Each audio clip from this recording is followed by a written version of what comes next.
이번에 이제 또 아주 모든 언론을 흔들어 놓은 가장 큰 뉴스가 이제 이준석 대표의 징계 문제입니다. 당원권 6개월 정지라는 상당히 강한 무거운 징계가 나왔는데 이준석 대표가 처음에는 대표로서 이제 윤리심판원의 그 판정 결과를 시행하지 않겠다, 이제 쉽게 거부하겠다 그런 건데요.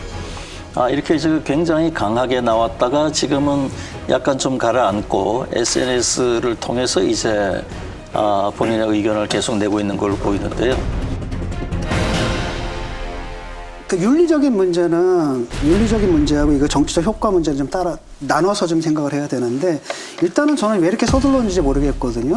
왜냐하면 이렇게 되면은 사실 윤리위의 징계 근거를 보게 되면은 뭐 판단된다라는 거죠. 믿을 수가 없다라는 거잖아요. 상당히 주관적인 거고 어떤 객관적인 사실들이 나온 건 없단 말이죠. 이랬을 때는 납득 안 하는 사람들, 쉽게 말하면 용인 못하는 사람들이 생겨버려요. 그렇기 때문에 사실 경찰 수사 이제 거의 다 마무리가 되잖아요. 한 달, 두 달이 있으면 이미 마무리될 텐데, 그때 그걸 가지고 확보된 사실을 가지고, 왜냐? 그게 기소가 된다 하더라도 1심, 2심, 3심까지는 사법 절차는 굉장히 오래 걸리지 않습니까? 그럼에도 불구하고 이미 확인된 사실만 가지고 윤리적인 정치적 판단을 내려야 되는 거잖아요. 그때 저는 윤리위가 그때 들어갔어야 된다고 생각을 해요. 그러니까 그게 미리 지금 들어가다 보니까 그것도 선거 와중에 그걸 딱 받아버리니까 사람들이 당연히 의심을 하는 거죠. 이거 무슨 권력투쟁이냐. 이거 선거 때 젊은 대표 잘 써먹고 나가지고 선거 끝나니까 팽하는 게 아니냐, 이런 해석들이 굉장히 광범위하게 퍼지지 않습니까? 그런 빌미를 준 거죠. 정말 이건 토사구팽입니다. 이준석 대표 같이 못 간다라는 판단은 기왕부터 하고 있었는데, 저는 그 얘기를 많이 들었거든요.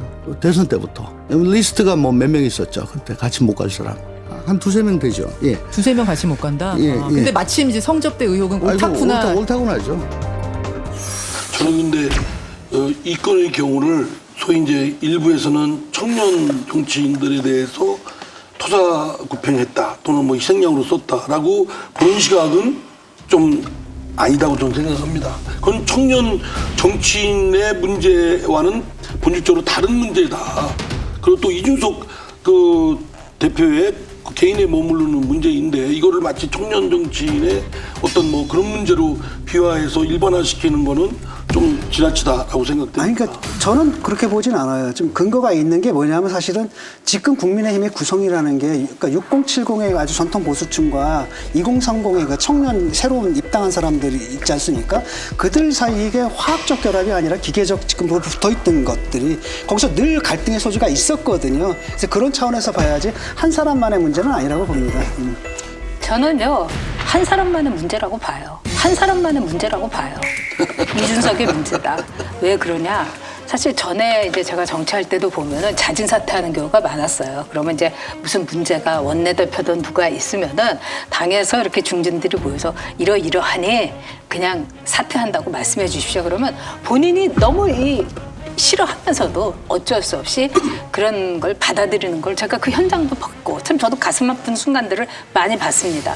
그게 정치예요. 왜냐하면 자기 자신을 정말 줄이고 선당 후사하는 게 정치예요. 근데 이번에 보면은 이 어른들이 있었어요. 그래서 그분들이 그렇게 충고를 많이 한 거예요. 이 대표와 함께 지도부를 이끌었던 김기현 의원은 선당 후사를 강조하며 혼란을 책임지는 게 지도자의 도리라고 했고, 홍준표 대구시장도 사법적 절차에 집중한 뒤 성숙해져서 돌아오라고 했습니다. 앞서 나경원 전 의원도 일단 윤리위 결정을 존중하는 것이 본인의 미래를 지키는 길이라고 했습니다. 윤리위가 재심해서 결과를 뒤집을 가능성이 적고 가처분 신청 역시 기각될 경우 더 큰 타격을 입을 수 있다는 겁니다. 반면 이 대표와 같은 새로운 보수당 출신 인사들은 윤리위 징계에 대한 비판을 이어갔습니다. 유승민 전 의원은 당 윤리위와 윤핵관을 향해 조폭 같다며 의혹만 갖고 중징계를 내린 졸렬한 처사라고 주장했습니다. 그래도 뭐 너의 공은 빛날이다 이러면서 이제 참아라 했는데, 이 이준석 대표의 생각은 달랐던 거예요. 어떤 네티즌이 굉장히 재밌게 표현을 했어요. 정치적인 촉법 소년이다.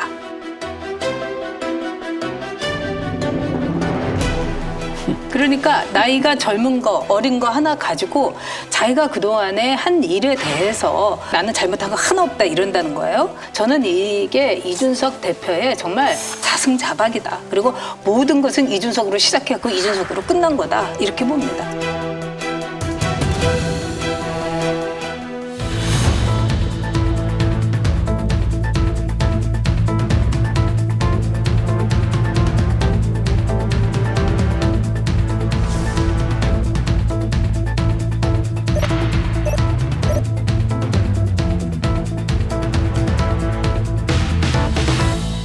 결국은 정치라는 거는 이 결과로 얘기하는 거거든요. 그리고 결과에 관여한 사람은 내가 잘했건 누가 조금 더 못했건 간에 그 결과의 전체로서 책임이 있는 겁니다. 사실은 한 당내에서 당대표의 거취를 자기들끼리 대화로 해결을 못하고 윤리위에 가서 그 판정을 따른다는 거는 정말로 저 차원의 정치인 거죠. 거기서 뭐 저는 전 작가님이 어른들이 나섰다고 말씀을 하셨지만 어쨌든 결과로 본다면 아무도 성리를 못한 겁니다. 당대표가 물러난다고 하더라도 본인도 그런 결심이 필요하고 주변에서도 그런 환경을 만들어줘야 돼. 지금 보면은 윤리위 결정 나오니까 당대표는 이거를 무력화시키겠다고 하고 원내대표는 아니다, 내가 직무대행이다. 거기서 또 싸우지. 그 다음에 소위 윤핵관이라 그러는 사람이 뭐 버스 동원해서 등산 갔다고 나오지. 그럼 이게 도대체 무슨 집권당이 이런 당이 다 있냐.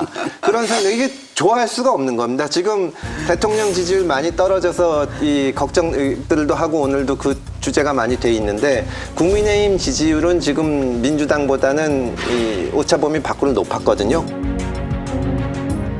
사실 국민들 여론조사 전화를 끝까지 받는 착한 사람들 입장에서 선택을 해야 되니까 하나 하는 거지, 착한 사람들 입장에서 선택을 해야 되니까 하나 하는 거지, 지금 양쪽 다 아주 바닥인 거죠. 그러니까 윤리위 결정이 옳으냐 틀리냐, 그러니까 6개월 당원권 정지를 한 것이 옳으냐 틀리냐를 물으신다면 법률가의 입장에서 얘기한다면 이게 옳다 그러다 말씀을 드릴 텐데 정치적으로는 진짜 의미 없다 말씀을 드리지 않을 수가 없습니다. 그 국민의힘의 좀 그 형편없는 그런 역량, 모습이 저희 더불어민주당한테는 독입니다. 저희도 선거를 연패를 했기 때문에 아주 그냥 엄청난 자기개혁, 자기혁명을 해야 되는 상황이거든요. 근데 지금 국민의힘이 저러니까 거기에 이제 공격하고 지금 내부 자기개혁하는 데는 좀 뒷전으로 미뤄졌어요. 맞는 말씀 해주셨죠. 이게 서로 간에 독이 돼서 악순환을 하고 있는 겁니다. 지금 진 교수님이 이준석 대표에게 한마디 어드바이스를 해주신다면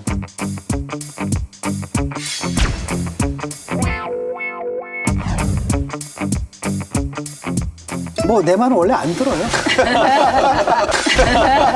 안 듣는데. 누구 말도 안 듣지 않나요? 누구 말도 안 듣는데 지금 상황 속에서는 자기 지지 세력을 끌어들이기 위해서 젊은 당원들 뭐 입당해라 뭐 이런 것들 그런 건 불필요한 것 같아요. 지금 필요한 건 자중이고요. 사실이 어떻게 됐는지 아직 확인은 안 됐습니다. 저는 뭐 심증만 있지 사실 확증이란 건 없는 상태지 않습니까? 근데 많은 국민들이 뭔가 좀 있다라는 사실들은 좀 인정을 하고 있거든요. 라고 한다면은 일단 자기 반성을 좀 해야 되고요. 좀 자중을 해야 되고 지금 재기의 기회 같은 것들. 근데 그건 철저한 반성 위에 있어야 되거든요. 그 모습을 보여주는 게 그나마 지금 부당하다라고 느끼는 사람들의 동정 여론을 끌고 가는 유일한 방법이라고 봐요. 자, 이제 민주당으로 넘어가 보죠. 역시 이제 그 초미의 관심사는 이번 이제 민주당 당대표 선거에 이재명 의원과 이제 97 세대의 양쪽 진영의 싸움이라고 보는데 일단 그 어느 쪽이 이길 걸로 보십니까? 저보다 뭐 탁월한 그 통찰력이 계신 세 분한테 물어보시죠. 아닙니다. 제가 탁월한 통찰력이 뭔 필요가 있습니까? 제일 대답하기 곤란한 분을 골라가지고 묻는 거니까요. 지금 출마한 사람들 중에 선언한 사람들 중에 아닙니다. 이재명 이제 이 까지 의원이 포함해서 할 거니까. 예. 까지 포함해서는 잘 모르겠습니다. 잘 모르겠습니다. 아니 비겁한데. 금태섭 의원님은 그게 싸움이 좀 될 걸로 봅니까? 아니면 아주 일방적으로 전혀 안 된다고 봅니다. 전혀 안 왜냐하면 된다. 일단 되러 나와야 되는데 예. 되러 나온 것 같지가 않아요. 그리고 메시지가 정말로 과거에 이게 잘못됐다. 나는 새롭게 하겠다. 이번에 지더라도 죽어도 이 길을 간다. 하는 게 아니라 그냥 부생 맞추러 나온 냄새가 너무 나고 그러니까 싸워서 한번 부딪혀가지고 쉽게 말하면 내가 정말 몸 부딪혀가지고 나 희생해 가면서 당을 갖다 살리기 위해서 마지막 힘을 불살라 보겠다라는 것보다는 이번에 그냥 크게 한번 붙어서 나의 인지도를 올리고 그것을 나의 정치적 자산으로 삼겠다는 의지가 더 커 보인단 말이죠. 왜냐하면 그렇지 않았으면 지금 시끄러워야 되는데 너무 조용하잖아요. 그러니까 오히려 싸우면 뭐라고 그냥 박지원만 보이거든요. 박지원하고 이재명이 싸우는 것만 보이지 붙고 있다는 느낌도 없고 보도도 안 나오고 그냥 그렇게 가는 거죠. 지금 여야가 이제 다 당대표들이 가장 이제 뉴스에 초점에 있는데 이 정치라는 것이 이제 요즘 같아서는 관심을 두기가 어려워요. 우리나라 역사하고 정치는 관심을 둘수록 화만 나거든요. 근데 매우 중요한 이 하나의 진리가 뭐냐면은 그렇게 해서 관심을 버리면 버릴수록 상황은 기하급수적으로 악화된다. 그래서 우리가 이제 이런 대화를 하고 하는 건데요. 이번 양당의 문제 우리가 좀 더 애정을 갖고 지켜봐야 되겠습니다.